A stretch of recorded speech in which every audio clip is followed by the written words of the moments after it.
Hello বন্ধুরা, শুভ সপ্তমী সকলকে। আশা করি তোমরা সকলে পূজায় খুব আনন্দ করছো, আমিও করছি। আজ আমি তোমাদের জন্য একটি ছোট্ট পূজা পরিক্রমা ব্লগ দিলাম। তোমরা অবশ্যই কমেন্টে জানিও ব্লগটা কেমন হয়েছে। গতকাল আমি আমার পাড়ার ঠাকুরগুলো দিয়েই শুরু করেছিলাম। প্রত্যেক বছর পুজো চলে যায়, কিন্তু নিজের পাড়া ঠাকুরগুলি দেখা হয় না। এবারে তাই প্ল্যান করেছিলাম যে পাড়ার ঠাকুরগুলো সবার আগে দেখব। ভিডিওটা স্কিপ না করে দেখো আর কমেন্টে অবশ্যই জানিও আমার পাড়ার প্যান্ডেলগুলো কেমন হলো। প্যান্ডেলের কাজ দেখো কত অসাধারণ, আলো আধারের মধ্যে একটা মায়াবী পরিবেশ সৃষ্টি করেছে। এই কারণেই রাতের বেলায় প্যান্ডেলগুলি দেখার একটা আলাদাই মজা। দিনের বেলা তোমরা এই ফিলিংসগুলো পাবে না। এই প্যান্ডেলটি দেখো, আমাদের পরিবেশের যে সমস্ত হানিকারক জিনিস, যেমন প্লাস্টিকের বোতল, এই সমস্ত জিনিস দিয়ে এই প্যান্ডেলটি তৈরি করেছে। একটা মেসেজ দেওয়া হচ্ছে প্যান্ডেলটির মাধ্যমে। পরিবেশ সচেতনতার থিম নিয়ে প্যান্ডেলটি তৈরি হয়েছে।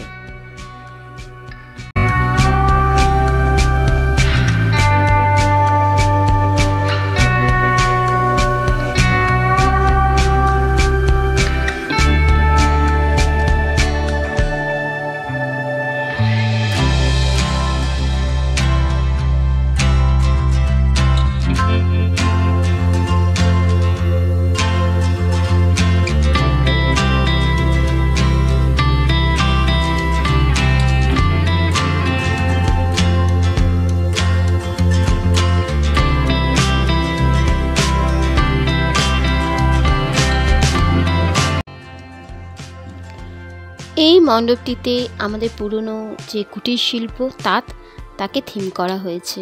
পূজা মণ্ডপে ঘুরতে ঘুরতে হঠাৎ করে আমার কিছু কিনতে ইচ্ছা করলো।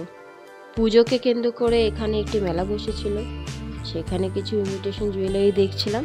কিন্তু আমি যে জিনিসটা দেখছিলাম, যেটা আমার পছন্দ হয়েছিল, সেটার সাথে কোনো কানের দুল আমি পেলাম না। খুব ইচ্ছা করছিল, কিন্তু নিতে পারলাম না।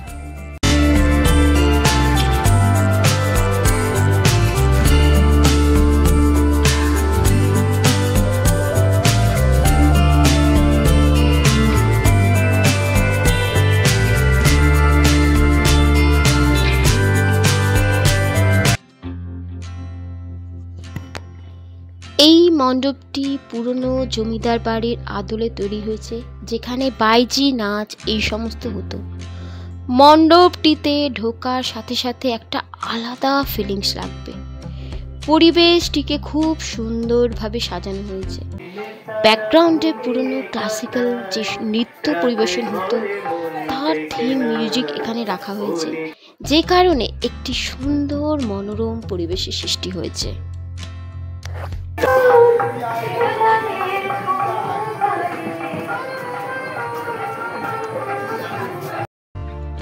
বন্ধুরা, আমার এই ব্লগটি তোমাদের কেমন লাগলো অবশ্যই কমেন্টে জানিও। ভালো লাগলে লাইক করো, শেয়ার করো, আর অবশ্যই আমার চ্যানেলটিকে সাবস্ক্রাইব করো।